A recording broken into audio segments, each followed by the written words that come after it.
नमस्कार, आप सभी का आपके अपने इस यूट्यूब चैनल पर बहुत-बहुत स्वागत है। साथियों, हम कक्षा 11 के विषय हिंदी साहित्य अंतर्भाग फर्स्ट के प्रथम के गद्य खंड के दूसरे पाठ दोपहर का भोजन जिसके लेखक अमरकांत हैं, उन पर बात करेंगे, उसके प्रश्नोत्तरों पर बात करेंगे।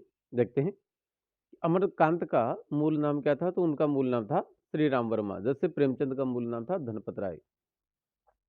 जिंदगी और जोंक नामक प्रसिद्ध कहानी संग्रह की रचयिता कौन है? अमरकांत हैं। दोपहर का भोजन कहानी में वर्णित विषय क्या है?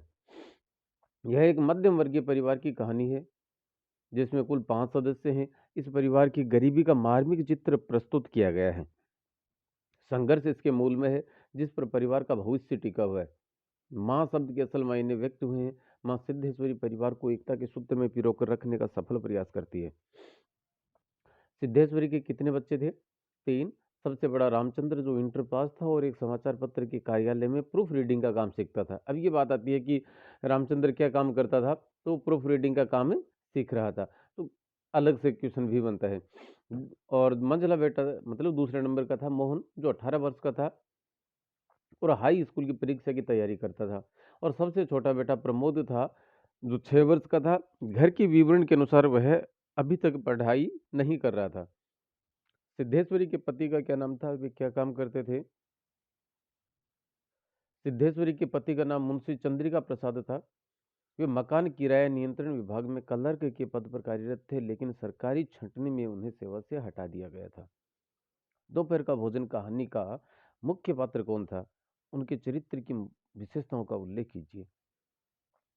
कहानी के मुख्य पात्र के रूप में सिद्धेश्वरी की भूमिका सबसे ज्यादा व प्रभावी नजर आती है। चारित्रिक विशेषताओं पर दृष्टि डाली जाए तो हम देखते हैं कि वे एक आदर्श माँ और एक आदर्श पत्नी के रूप में हमारे सामने आती हैं। वे झूठ बोलकर ही सही, पर सबकी हिम्मत बढ़ाने वाली व सहारा बनने वाली हैं। उनके द्वारा झूठ बोलने के पीछे का कारण सद्भावना से प्रेरित था। अक्सर गरीबी में घर का माहौल तनावपूर्ण हो जाता है, पर सिद्धेश्वरी उसे सौहार्दपूर्ण बनाए रखने की पुरजोर कोशिश करती है। स्वयं दुखी रहकर भी दूसरों को दुखी नहीं करना चाहती थी। स्वयं भूखी रहती है पर सबको प्यार से खिलाती है। सिद्धेश्वरी 5 सदस्यों के इस परिवार की सबसे सशक्त सदस्य थी। वह परिवार के सदस्यों के साथ झूठ बोलकर परिवार को बिखरने से बचाने का हर संभव प्रयास करती है।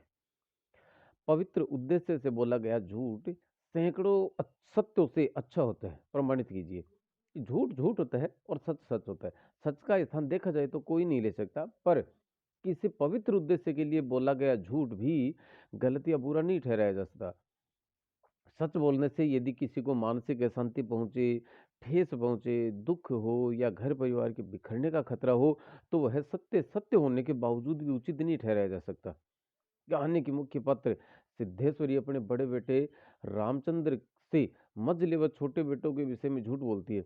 पर यदि वह सच बोलती और बताती कि मोहन बिल्कुल भी नहीं पढ़ता और दिन भर आवारा की तरह घर से बाहर रहता है, तो नौकरी खोज रहे रामचंद्र का दिल दुखता और शायद वह ये सोच सकता था कि वह किसके लिए और क्यों नौकरी खोज रहा है। उसका दिल बेचैन हो उठता, पर सिद्धेश्वरी के झूठ ने जरा भी ऐसा नहीं होने दिया।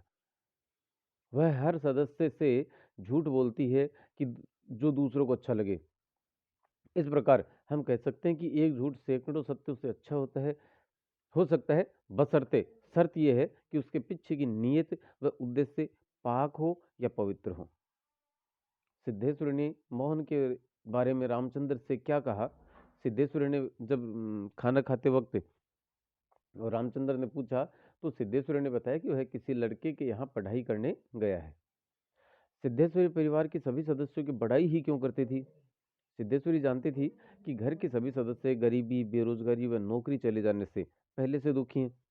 वे उन सबको और ज्यादा दुखी नहीं करना चाहती थी। मुंशी जी की मुंशी जी ने पत्नी की तरफ अपराधी भाव से क्यों देखा?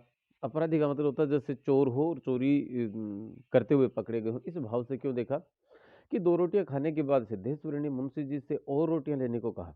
तब उन्होंने सिद्धेश्वरी की तरफ अपराधी भाव से देखा। वे जानते थे कि टोकरी में और रोटियां नहीं है। इसके जिम्मेदार भी वे स्वयं को मानते थे कि घर में और रोटियां नहीं है, इसका जिम्मेदार कौन है? मैं हूँ, क्योंकि घर का मुखिया मैं हूँ, तो कमा कर देना मेरा धर्म है, मेरा फर्ज है। और इसी कारण वे इसका जिम्मेदार स्वयं को मानते हैं और इसी कारण वे अपराधी भाव से अपनी पत्नी की तरफ देखते हैं। बड़े बेटे रामचंद्र की चारित्रिक विशेषताएं, वह जिम्मेदार था, बड़ा बेटा होने के कारण वह अपनी जिम्मेदारियों से परिचित था और उन्हें पूरी करने के लिए प्रतिबद्ध भी था। वह भरी दोपहर में एक गर्मी चिलचिलाती धूप में बाहर नौकरी ढूंढता हुआ फिर रहा था। रामचंद्र परिवार की चिंता करने वाला, रामचंद्र घर के सदस्यों की चिंता करने वाला था। दोपहर के वक्त खाना खाने बैठा तो उसने हर व्यक्ति के बारे में, हर सॉरी यहाँ ये लाइन लिखना शायद मैं भूल गया दूसरे काम में। तो दोपहर के वक्त खाना खाने बैठा तो दोनों भाइयों और पिताजी के बारे में उसने पूछा था। इससे पता चलता है कि वो परिवार की चिंता करने वाला लड़का था। सरल स्वभाव, रामचंद्र माता पिता का आज्ञाकारी पुत्र था और स्वभाव का बड़ा ही सरल व्यक्ति था। चलिए दोस्तों, आज के लिए इतना ही। धन्यवाद। जय हिंद।